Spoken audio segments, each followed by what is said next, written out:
Now setting up the policies, what policies you will set up in an organization? Okay, now let me tell you one very important issue about this whole policies.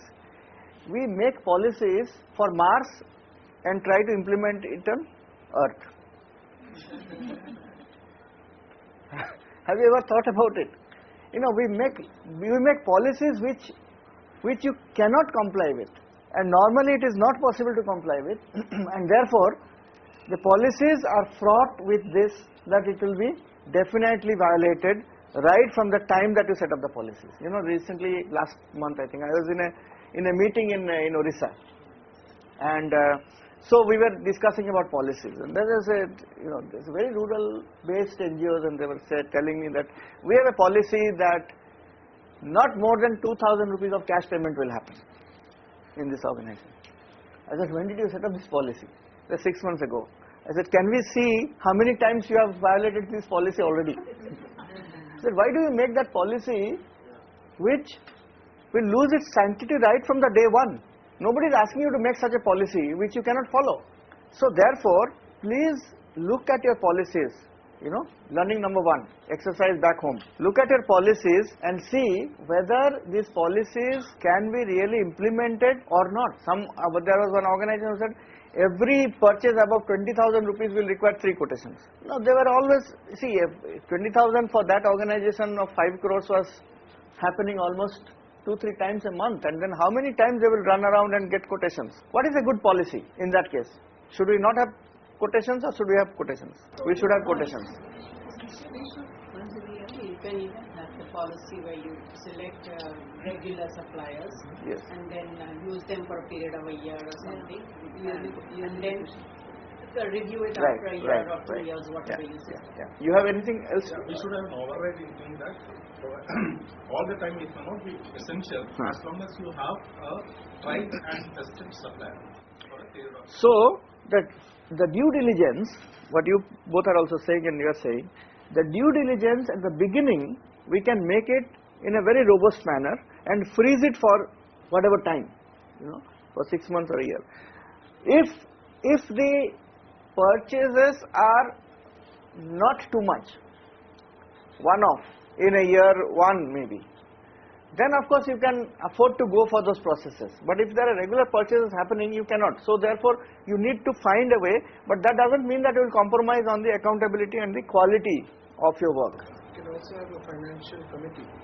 A finance committee. From all walks of life, from the people who are getting the services to your staff, you can have 3-4 members. Yeah, the issue is, every time the finance committee will meet, and every time, if it is more often, the purchases, then every time for the finance committee to meet and take a decision, it affects your other work, functioning of the organization. So you have to decide, basically,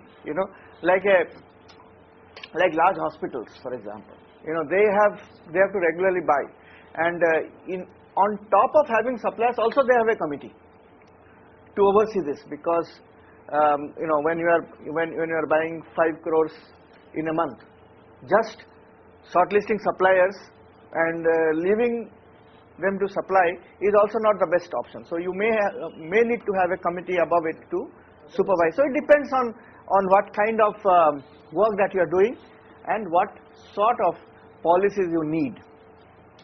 For example, method of accounting. How many types of accounting you can have? Cash basis and accrual basis. Accrual basis is basically due basis. Cash basis is when you pay cash, right? So accrual basis is a due basis of accounting. So whenever the payment is due, you have to make an entry in your books. In cash basis, whether the payment is due or not, when it is paid, then you make an entry in the books. That is the basic difference, right? Cash payments, what will be the limit for cash payment? What should be a good limit for cash payments? 10,000. Anyone else who would like to? 5,000. Okay. 1,500. Okay. Because we are in Mumbai or in larger cities, but when you go to rural areas, people would say that there are no banks in rural areas. So how shall we make this payment? So there are more. So it depends on on these circumstances. Yeah. See, for example, my foundation, we make monthly cash payments for a lakh of rupees. Reason being, the teachers in our rural areas don't take salary. Exactly. That's the point. Yeah. So you make. Yeah, it's for individual. Yes. Not. I mean, you are making a lakh of rupees, but collectively or individually? Collective. Collectively. Yeah. Individual. I'm talking about That's why I say individual. 10,000 is the limit. Yeah. 10,000 limit, but collectively more than a lakh. It more or less covers. Sure. Yes. So cash payments is a very important issue. Procurement we have already seen. Or asset procurement, I think it is good to have a committee and having all these processes of getting quotations and so on is very, very important, because assets you don't procure almost every day. Assets are procured once in a year or 2-3 times in a year, so it's good to have those kind of processes. Purchase policy we have seen. Now travel rules. Having clear travel rules in an organization is very important, because otherwise it leads to a lot of confusion. Who is entitled for what, to what level, what basis, and all that. Salary structures. What kind of salaries and what kind of increments and what kind of benefits, leave rules, and even investments. How the surplus funds are going to be invested. These are some list which is not very elaborate. I mean, some indicative list, but you can have many more things to be added. So that is about setting up of policies. Now setting up of policies is the first thing.